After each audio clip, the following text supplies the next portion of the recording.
আসসালামু আলাইকুম ওয়া রাহমাতুল্লাহি ওয়া বারাকাতুহু। আলহামদুলিল্লাহি ওয়াহদাহু ওয়াসসালাতু ওয়াসসালামু আলা মান লা নাবিয়্যা বা'দাহু, আম্মা বা'দ। সুপ্রিয় দর্শক শ্রোতা ভাই বোনেরা, আজ আমরা এমন একটি জিকির, এমন একটি দোয়ার কথা বলবো যে জিকির এবং দোয়া জানে না এমন কোন মুসলিম পৃথিবীতে পাওয়া কঠিন।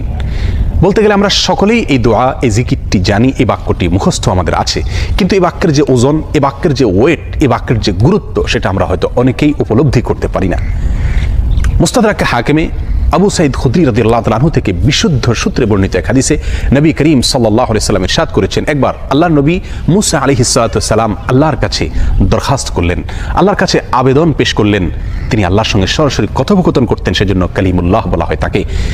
আল্লাহর সঙ্গে সরাসরি কথা বলতে গিয়ে একবার তিনি আবেদন করলেন, আল্লাহ আমাকে আপনি একটি জিকির, একটি দোয়া শিখিয়ে দিন, যে জিকির, যে দোয়া আমি সবসময় পাঠ করব, সবসময় আমল করব। আল্লাহ সুবহানাহু ওয়া তাআলা তখন মুসা আলাইহিস সালাতু ওয়াসসালামকে বললেন, কুল লা ইলাহা ইল্লাল্লাহ, হে মুসা আপনি লা ইলাহা ইল্লাল্লাহ এই দোয়াটি সবসময় পাঠ করবেন, এই জিকিরটি সবসময় পাঠ করবেন, এটা আপনাকে আমি দিলাম। মুসা আলাইহিস সালাতু ওয়াসসালাম কিছুটা আশ্চর্যান্বিত হয়ে আল্লাহ সুবহানাহু ওয়া তাআলাকে বলেন, আল্লাহ লা ইলাহা ইল্লাল্লাহ এটা তো এমন একটি বাক্য, এমন একটি জিকির, এমন একটি দোয়া যেটা সকলেই বলে, সব মানুষই বলে।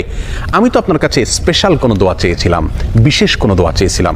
আল্লাহ সুবহানাহু ওয়া তাআলা তখন মুসা আলাইহিস সালাতু ওয়াসসালামকে বললেন, হে মুসা, যদি সপ্ত আসমান, সপ্ত জমিন এবং এই দুইয়ের মধ্যে যা কিছু আছে সব কিছুকে, আল্লাহর অস্তিত্ব ছাড়া বাকি সব কিছুকে যদি একটি পাল্লায় রাখা হয়, একটি হাতে রাখা হয়, আর লা ইলাহা ইল্লাল্লাহ এই বাক্যকে যদি অপর হাতে, অপর পাল্লায় রাখা হয়, তাহলে লা ইলাহা ইল্লাল্লাহর পাল্লা ভারী হবে। এত ওয়েটফুল এই আমল, এত ওজনী এই আমল, এই জিকির।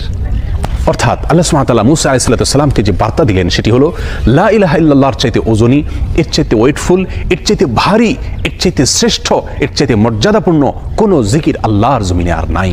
প্রিয় বন্ধুগণ, মুসা আলাইহিস সালাতু ওয়াসসালামের জন্য সবচেয়ে স্পেশাল দোয়া হিসাবে, সবচেয়ে স্পেশাল জিকির হিসাবে আল্লাহ সুবহানাহু ওয়া তাআলা যে দোয়াটি নির্বাচন করলেন, যেটাকে সবচাইতে ওজনী আমল হিসাবে আল্লাহ সুবহানাহু ওয়া তাআলা স্পষ্টভাবে ব্যক্ত করলেন, সেটি হলো লা ইলাহা ইল্লাল্লাহ। অথচ এই লা ইলাহা ইল্লাল্লাহ এটাকে আমরা খুব সাধারণ একটি জিকির মনে করি, খুব সাধারণ একটি দোয়া মনে করি, আমরা বিশেষ আমল খুঁজে বেড়াই। অথচ এর চাইতে বিশেষ, এর চাইতে স্পেশাল কোনো আমল আল্লাহর জমিনে আর হতে পারে না। জিকিরের মধ্যে যত জিকির আছে, যত দোয়া আছে, যত আমল আছে, সমস্ত জিকিরের ভিতরে সবচেয়ে শ্রেষ্ঠ, সবচেয়ে ওজনী আমল, সবচেয়ে ওজনী জিকির হলো এই লা ইলাহা ইল্লাল্লাহর জিকির। মিজানের পাল্লায় কিয়ামতের দিন যখন আমার নেকামল মাপা হবে, তখন আমার নেকামলে শুধুমাত্র লা ইলাহা ইল্লাল্লাহ এর আধিক্য যদি থাকে, তাহলে ইনশাআল্লাহ আমার নেকামলে পাল্লা অনেক বেশি ভারী হবে। আসুন, চলতে ফিরতে, উঠতে বসতে, অবসরে, কাজের ফাঁকে সব সময় মুখ থেকে, অন্তরের গভীর থেকে লা ইলাহা ইল্লাল্লাহ উচ্চারণ করতে থাকি। অন্তর পরিষ্কার হয়ে যাবে, অন্তর ময়লা দূর হবে, অন্তরের পেরেশানি দূর হবে, অন্তরে আল্লাহ সুবহানাহু ওয়া তাআলার প্রতি আস্থা বাড়তে থাকবে, ঈমান বাড়তে থাকবে। এবং লা ইলাহা ইল্লাল্লাহ এই জিকির আমরা যত বেশি করব, তত বেশি সৃষ্টি জগতের অন্য সব কিছু আমাদের কাছে তুচ্ছ মনে হতে থাকবে। সব কিছুর হারানোর কষ্ট আমরা ভুলতে থাকবো।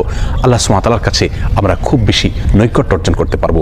আসুন বলতে থাকি বেশি থেকে বেশি, অন্তরস্থল থেকে ঈমানের সঙ্গে লা ইলাহা ইল্লাল্লাহ।